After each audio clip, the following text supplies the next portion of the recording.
नमस्कार मित्रांनो, आमच्या चॅनलवर नवीन असाल तर चॅनलला नक्की सबस्क्राईब करा, म्हणजे तुम्हाला मालिकेचे नवनवीन एपिसोड सर्वात अगोदर पाहायला मिळतील। तर तुला जपणार आहे या मालिकेमध्ये काय घडलं ते आपण बघणार आहोत। इकडे मंजिरीने डाव रचलेला असतो आणि ती मीराला घराबाहेर काढण्यासाठी सक्षम असते आणि ती वारंवार काही ना काही डाव रचत असते। आता मंजिरीने अथर्व आणि दादासाहेब बाहेर गेल्यामुळे त्या मीराला घराबाहेर काढण्याचा डाव केलेला असतो आणि तिने गुंड म्हणून पागलखान्यातील काही कर्मचाऱ्यांना बोलवलं असते, पण ते कर्मचारी खरंच पागलखान्यातील नसतात आणि ते गुंड असतात आणि तिने त्यांना बोलवलेलं असते आणि मीराला पागलखान्यात पाठवण्यासाठी तयारी केलेली असते। पण ही वेदा वेळेवर येऊन तिला बोलत असते की आजी तू खूप वाईट आहेस आणि तू माझ्या आईला घराच्या बाहेर काढायला काय लागलीच आहे, आणि ती तिच्यासोबत खूप भांडत असते। तर त्यानंतर ही मंजिरी तोच डाव मीरावर उलटवते आणि बोलते की तू वेदाला माझ्या खिलाफ केलं आणि तू सर्वांना माझ्या खिलाफ केलेला आहे, त्यामुळे आता हे घर मी सोडून जाणार। तर मंजिरी नवा डाव रचते आणि ती बॅग पॅक करून घराबाहेर निघत असते।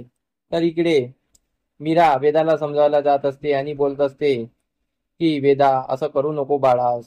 तर वेदा काही ऐकत नाही। तर इकडे मंजिरी घराबाहेर बॅग घेऊन निघालेली असते, तर तिला नर्मदा वगैरे माया वगैरे थांबवत असतात। पण मंजिरी बोलते की मी आता काही थांबणार नाही। ज्या मुलीने माझ्या घराचा वाटोळा केला आहे त्यामुळे मला आता या घरात थांबता येणार नाही। या घराची मालकीन ही मीरा असणार आहे। तर मीरा तिला समजायला येत असते, पण मंजिरी बोलते की तुला जे हवं होतं ते तू केलंच आहे।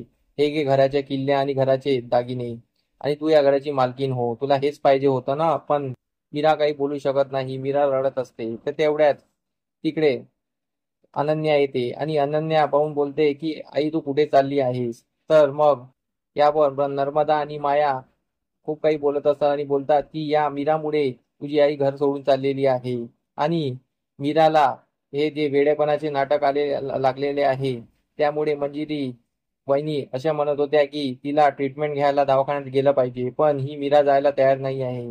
त्यावर ही वेदा मीराकडून बोलत आहे, वेदाला मीराने पळवून ठेवलेला आहे। तर मग अनन्याला जुने दिवस आठवतात आणि मीरा कशी वेड्यासारखी वागत होती हे तिला आठवतं। तर मग अनन्या पण बोलत असते की मीरा वहिनी तू ट्रीटमेंट घ्यावी, मलाही असं वाटत आहे, कारण की वेदासाठी तरी तू ट्रीटमेंट घ्यावी आणि या घरात परत यावं। तर अनन्या तिला रिक्वेस्ट करते, त्यामुळे मीरा हॉस्पिटलला जायला तयार होते आणि ती वेदाला समजावला जात असते। वेदाला समजवण्यासाठी ती मीरा वेदासोबत भांडते आणि तिला खोटं खोटं भांडत असते की तू माझ्या आयुष्यात आली तेव्हापासून मला लोक वेडं ठरवायला लागलेले आहे।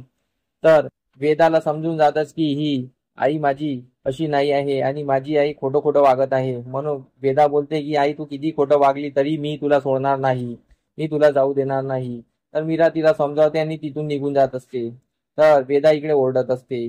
तर वेदाचा आवाज अंबिकाला गेलेला असतो। अंबिका अथर्व सोबत असते तिकडे, कारण की अथर्वच्या जीवाला धोका म्हणून हे खोटं नाटक माया आणि मंजिरीने केलेलं असते। तर अंबिका या घरात नसावी आणि या दोघांची युती तुटावी आणि मी मीराला घराच्या बाहेर काढणार असं तिला वाटत असतं। तर हॉस्पिटलचे लोक म्हणजेच गुंड आलेले असतात आणि मीराला घेऊन तिथून निघून जातात। पण इकडे घरी आल्यानंतर मी अंबिकाला काही माहित नसतं की इकडे हे मीरा कुठे गेलेली आहे। तिला कोणी सांगत नाही, कारण की मंजिरीलाच फक्त तिचा आवाज येतो। तर मग अनन्या आणि मंजिरीचं बोलणं ऐकून अंबिकाला कळतं की मीराला वेड्याच्या हॉस्पिटलमध्ये नेलेला आहे। अंबिकाला शॉक पोचतो। तर मग अनन्या विचारते की आई वहिनीला कोणत्या हॉस्पिटलमध्ये नेलेला आहे, कोणत्या वेड्याच्या हॉस्पिटलमध्ये नेलेला मला सांग तर खरी। मंजिरी विचारात पडते आणि अंबिकाही ऐकत असते। तर इकडे मीराला त्या गुंडांनी एका ठिकाणी आणलेलं असते आणि तिथे तिला शॉक देण्याचा कार्यक्रम चालू केलेला असतो। मीरा ओरडत असते। आता समोरील भागात आपल्याला हेच पाहणं रंजक ठरणार आहे की मीराला वाचवण्यासाठी अंबिका तिथे पोहोचणार का किंवा अथर्वही तिथे पोहोचणार का, तर आणि मंजिरीचा काटा साफ होणार का हे आपल्याला समोरील भागात कळणारच आहे। आजचा एपिसोड कसा वाटला मला कमेंट करून नक्की सांगा। धन्यवाद। आमचा एपिसोड तुम्हाला कसा वाटला हे आम्हाला कमेंट करून नक्की सांगा।